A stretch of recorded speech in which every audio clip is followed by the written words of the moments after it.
漂亮。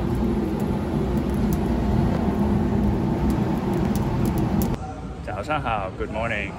We are at the Luohu Transportation Hub, one of the main connecting points between the Chinese mainland and China Hong Kong.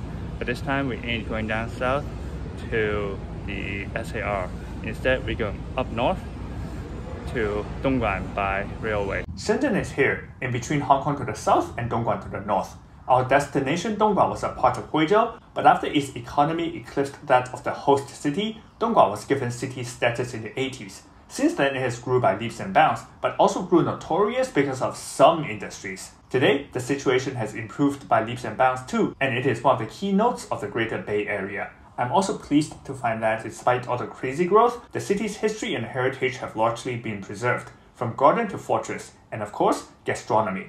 Let us start with the latter because it's around lunch hour by the time we've settled in at the hotel. From the Sheraton, it's less than 2 clicks to the restaurant, Lychee meishi, literally Li's delicious fare. What kind of delicious fare, you ask? The tagline above has the answer. Daling Daling Mountain Lychee wood-fired roast goose. With a signboard like that, you know what's the ace on the menu. Lychee wood roasted goose, as juicy as the fruit itself. Now this goose was roasted using wood of the lychee tree from a very famous lychee producing region. Dongguan's Daling Mountain is a darling for lychee lovers. I'll write more about that in the description section. As for the goose, I've already shown that the big bird is beloved by Guangdong folks. Those in the Shaoshan area have a penchant for braising, while peeps here and elsewhere might prefer roasting. 漂亮. Would you please take a gander at the gander? If this goose looks good, hit that like. Actually, I'm not sure if it's a gander, but surely a winner. Check out all that juice running and dripping. What we've ordered is yili or 1 serving, which for the goose normally means a quarter. If you order half a goose, you get both a wing and a leg, but not for the quarter, you have to make a choice. I'm partial to xiazhuang or the lower body with the legs because it's fattier and juicier, as opposed to shangzhuang upper body with the wings. I think most people would agree with me on this one. That's why some places charge a premium for xiazhuang, but not at this modest and honest restaurant. They just asked for my preference and complied. So I just had some Xuanzong style roast goose 2 days ago.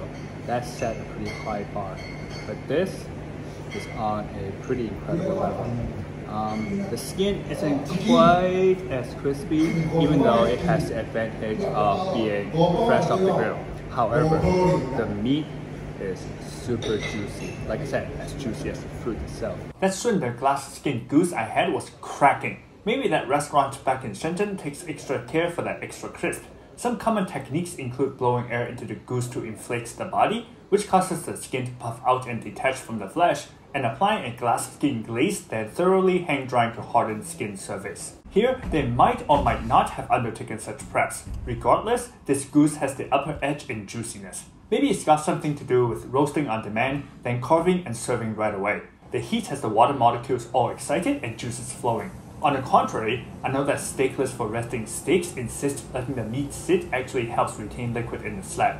Yes, quite possible. However, the visual stimulation from juices gushing out could trick the brain into perceiving juiciness. Like I said, as juicy as the fruit itself. And there is that very subtle sweetness from the lychee. The delicate aroma could also be the result of very different glaze or stuffing. This fruity fragrance reminds me of American-style barbecue using fruit trees such as apple wood as a smoking agent. Lychee wood smoked bacon. Doesn't that sound enticing? Oh, we do have some bacon-like meats on the table. Oh man, look at this meat. It will make great bacon, but it's just as fine as Mei Tai Koro. Koro is a type of sliced pork cooking method, but here let me focus on Mei Tai, also known as meigancai, since it's a local specialty and one of the major categories of Chinese pickled veggies. The first character Mei could be written in 2 ways, each attributing the food to different stories of origin. Even the place of origin is disputed. One candidate is Shaoxing in Zhejiang province, where we did enjoy a slew of meigancai dishes. The other candidate is nearby Huizhou, which I hope you still remember from a few minutes ago, is the city that formerly administered Dongguan. Huizhou is a major Hakka settlement and you guys will see it a few videos later. The Hakkas here originated as migrants from the north. They're famous for food preservation proficiency, which developed out of necessity during their long, arduous southbound journeys, as exemplified in the iconic salt-baked chicken. Maybe the Hakkas of Huizhou learned about meicai in Shaoxing on their way here, or maybe it was they who taught the Shaoxing folks. This dried pickled vegetable has a sweet, savory flavor, which some believe is best brought out by grease. That's why Mei Tai Koro featuring fatty pork belly is one of the most popular uses of meicai and one of the most popular versions of Koro. Yes, there are numerous versions of Koro. Some say the Mei Tai Koro is a Hakka adaptation of similar dishes in the historical homeland in the north, such as jiecai Koro made with mustard greens. Now that we're talking about history, let's switch from culinary history to military history.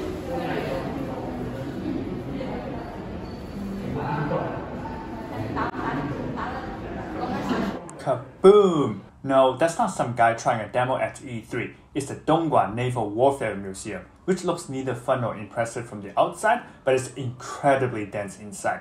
Feels like I walked into the attic of a military history fanatic. There are displays of uniforms with detailed explanations about the big, square insignia patch across the chest, and military map that would make cartophiles drool, like how the earlier roast goose made me drool. The museum does a nice job of putting things in layman's terms while keeping enough depth to bewitch history buffs.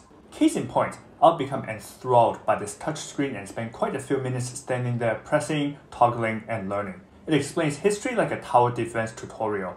There's no game or app to download, but there is real history to interact with at the majestic Wei Yuan Fort beneath that bridge, which spans a strategic choke point called Tiger Gate. Let's walk through that gate and into history in the next video. 再见!